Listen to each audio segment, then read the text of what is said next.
E se o maior segredo da Bíblia estivesse escondido em Gênesis 2?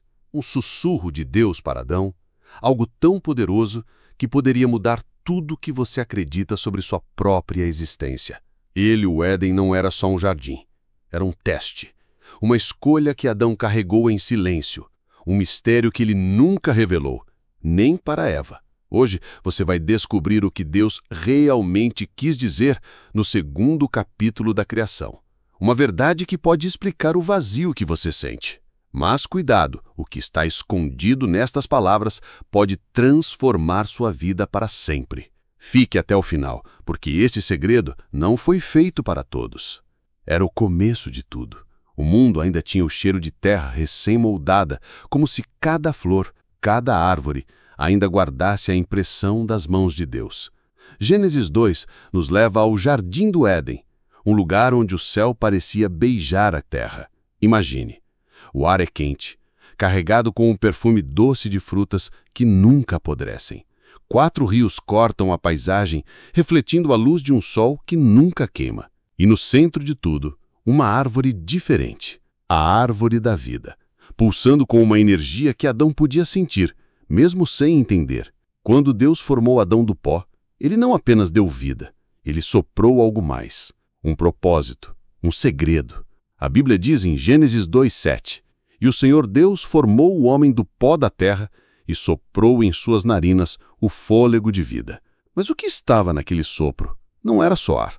Era algo que fez Adão diferente de tudo o que veio antes. Algo que o fazia olhar para o Éden e sentir um vazio, como se soubesse que havia mais. Mais do que nomear animais, mais do que cuidar do jardim.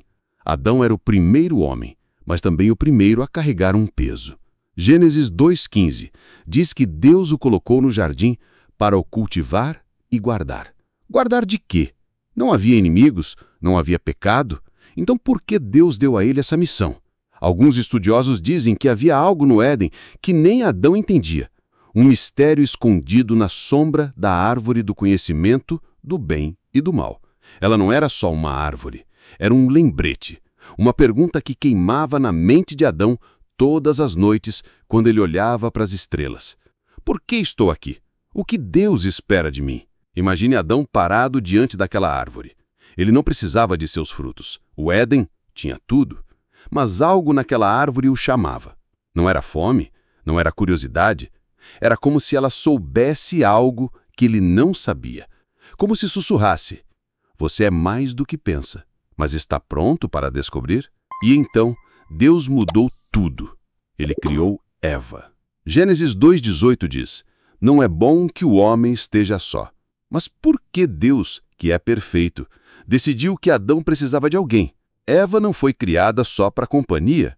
Ela foi criada para completar algo, para equilibrar o peso que Adão carregava, o segredo que Deus havia soprado em sua alma. Juntos, eles caminhavam pelo Éden, rindo, explorando, mas Adão nunca contou a Eva o que sentia. Ele olhava para a árvore do conhecimento e pensava: será que ela também sente isso? Esse vazio que não explica? Eva trouxe algo novo ao Éden. Não apenas beleza, mas uma nova forma de ver. Onde Adão via dever, Eva via possibilidades. Ela olhava para o jardim e se perguntava: por que Deus nos deu tanto, mas nos proibiu aquela árvore? Sua curiosidade não era rebeldia. Era um eco do mesmo vazio que Adão sentia. Um vazio que os unia, mas também os separava. Porque, enquanto Adão guardava o segredo de Deus, Eva queria respostas. E naquele momento o Éden começou a parecer pequeno demais para as perguntas que cresciam em seus corações. Adão começou a perceber que a árvore da vida era mais do que um símbolo. Ela era uma promessa. Gênesis 2:9 a descreve como uma árvore que dava vida eterna. Mas por que Deus a colocou ali, tão perto, tão acessível? Adão sentia que ela guardava algo além da vida física. Talvez a resposta para o que ele buscava. Ele se aproximava dela, sentindo o calor como se ela pulsasse com o próprio coração de Deus. Mas, ao mesmo tempo, a árvore do conhecimento o puxava. 2 árvores, 2 caminhos.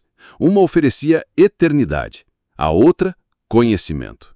E Adão, preso entre elas, começou a entender que ser humano era escolher, mesmo sem saber as consequências. Um dia, Adão e Eva pararam juntos diante da árvore do conhecimento. A Bíblia não diz quanto tempo passou, mas imagine o silêncio entre eles.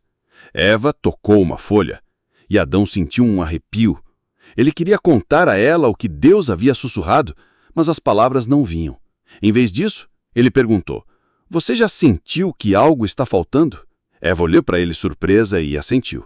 Naquele momento, eles compartilharam algo mais profundo que o Éden: a dúvida. Não sobre Deus, mas sobre si mesmos. Gênesis 2:16-17 diz que Deus os proibiu de comer daquela árvore, mas não explicou por quê. E essa ausência de respostas era o que mais os inquietava. O que Deus estava escondendo? E por que o segredo parecia tão próximo, tão tentador? Alguns teólogos dizem que o Éden não era tão perfeito quanto parece. Havia algo ali, uma presença sutil que Adão sentia, mas não via. Gênesis 2 não menciona o inimigo, mas Adão já pressentia um peso. Ele olhava para Eva, rindo entre as flores, e se perguntava: e se eu falhar? E se eu não for o que Deus espera? A missão de guardar o jardim começava a parecer maior do que ele. Não era sobre proteger a terra, mas sobre proteger o propósito que Deus havia plantado em sua alma. E pela primeira vez, Adão sentiu medo. Não do Éden, mas de si mesmo, porque ele sabia. O segredo que Deus lhe dera não era apenas um presente, era também um fardo. Mas havia uma esperança no Éden. Adão e Eva, apesar das dúvidas, encontravam força um no outro.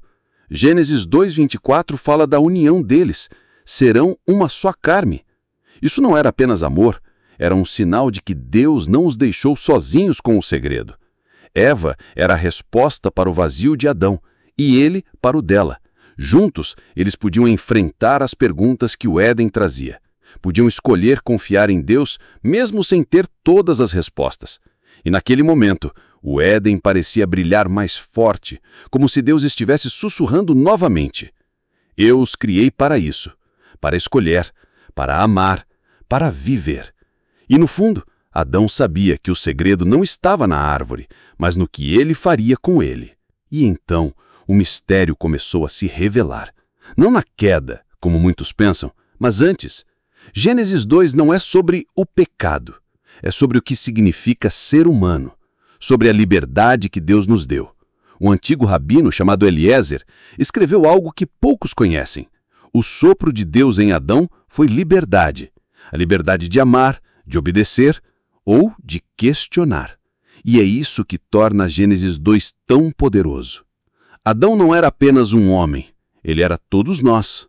Ele sentiu o mesmo que você sente quando se pergunta: qual é o meu propósito? Por que existo? Adão sabia que algo estava vindo, algo que mudaria tudo. Ele sentia o peso do que viria a ser a escolha. Não porque quisesse desobedecer, mas porque queria entender. Queria saber o que Deus sabia. E no fundo, essa é a história de todos nós. Gênesis 2 não é só sobre o passado, é sobre o agora, sobre o que fazemos com o sopro que Deus colocou em nós. Hoje, o Éden pode parecer um sonho distante, mas o segredo que Deus sussurrou para Adão ainda vive. Ele está em você, em cada escolha que você faz, em cada momento em que você sente que há algo maior te chamando. Gênesis 2 é um convite para buscar, para confiar e para encontrar. Então me diga, você já sentiu esse vazio? Essa voz que pergunta: qual é o seu propósito? Se isso te tocou, é porque essa história precisava chegar até você. Deixe um comentário contando o que Gênesis 2 significa para você. E se tiver coragem, se inscreva no canal, porque essa é só a primeira de muitas histórias que vão mexer com a sua alma.